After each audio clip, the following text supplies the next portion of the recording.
Subscribe कीजिए ध्येय IAS channel को और बेल आइकन को दबाइए लेटेस्ट वीडियो सबसे पहले देखने के लिए।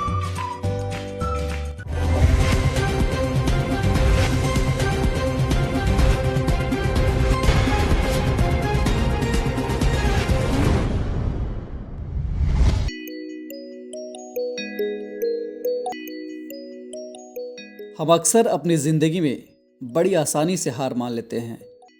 ऐसा लगता है कि जीवन का सबसे आसान काम हार मानना ही है। असफलता को अपनी नीयत समझकर और अपने आप को असहाय मानकर हम नतीजों की पहले से ही कल्पना करके बैठ जाते हैं। लेकिन सच्चाई ये है कि हमें ऊपर वाले ने इस दुनिया में हार मानने के लिए नहीं भेजा है।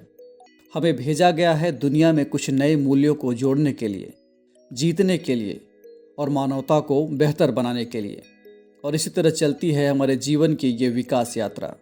भारत ने भी समय के साथ अपनी गतिशीलता इसी तरह बनाए रखी और अपनी विकास यात्रा लगातार जारी रखी। इस विकास यात्रा में कई ऐसी भी घटनाएं हुई हैं जो देश के इतिहास में पहली बार हुई हैं। भारत में प्रथम नाम के इस खास कार्यक्रम के अपने 8वें एपिसोड में आज हम आपको ऐसे ही कुछ और नए विकास कदमों के बारे में बताएंगे और समझेंगे इनसे जुड़े कुछ अन्य महत्वपूर्ण पक्षों के बारे में भी। आंध्र प्रदेश सरकार ने जानवरों के लिए भारत का पहला सरकार द्वारा संचालित एम्बुलेंस नेटवर्क शुरू करने का फैसला लिया है।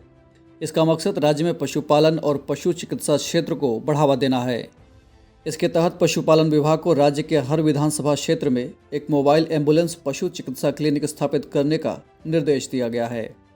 हाल ही में बेंगलुरु हवाई अड्डे पर भारत का पहला समर्पित एक्सप्रेस कार्गो टर्मिनल लॉन्च किया गया है। इसका निर्माण बेंगलोर इंटरनेशनल एयरपोर्ट लिमिटेड द्वारा किया गया है। इस सुविधा का इस्तेमाल खासकर DHL एक्सप्रेस और फेड एक्सप्रेस जैसी अंतर्राष्ट्रीय कुरियर कंपनियों द्वारा किया जाएगा। उत्तर प्रदेश सरकार ने किसान उत्पादक संगठनों के लिए सरकार द्वारा निर्मित देश का पहला ऑनलाइन पोर्टल UPFPO शक्ति लॉन्च किया है। ये पोर्टल किसानों और किसान उत्पादक संगठनों यानी FPO को सशक्त और स्वावलंबी बनाने में मदद करेगा। पोर्टल का विकास कृषि विभाग एवं bill and Melinda Gates foundation द्वारा संचालित परियोजना के तहत तकनीकी सहायता इकाई के सहयोग से किया गया है। लाइटिंग के क्षेत्र में दुनिया के दिग्गज कंपनियों में से एक सिग्निफाई ने भारत की पहली विशिष्ट रूप से निर्मित 3D printed light luminaries launch की है। इसमें 100% रिसाइकिल करने योग्य पॉलीकार्बोनेटेड मटेरियल का इस्तेमाल किया गया है, जिसके जरिए अलग अलग तरह की आकर्षक डिजाइन के ल्यूमिनरीज बनाने में मदद मिलती है। बीते दिनों प्रधानमंत्री ने देश के पहले वर्चुअल खिलौना मेला द इंडिया टॉय फेयर 2021 का उद्घाटन किया। देसी खिलौनों को बढ़ावा देने के मकसद से आयोजित ये वर्चुअल मेला 4 दिन तक चला।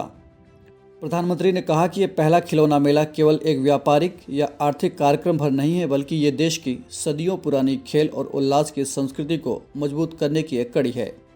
बढ़ते हैं अगली खबर की ओर। इसरो ने देश में विकसित कई तकनीकों के साथ 300 मीटर की दूरी पर फ्री स्पेस क्वांटम कम्युनिकेशन का पहली बार सफल परीक्षण किया है।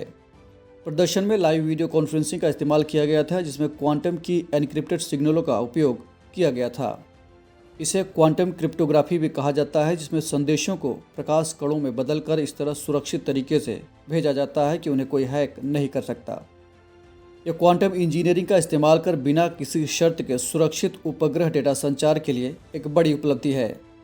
मदुरई के मीनाक्षी मिशन अस्पताल एवं अनुसंधान केंद्र में परीक्षणों और निदान के लिए 16 मोबाइल टेलडॉक हेल्थ रोबोट तैनात किए गए हैं। यानी इस अस्पताल में इलाज के लिए रोबोट डॉक्टर की भूमिका निभाएंगे। ऐसा करने वाला यह देश का पहला अस्पताल है।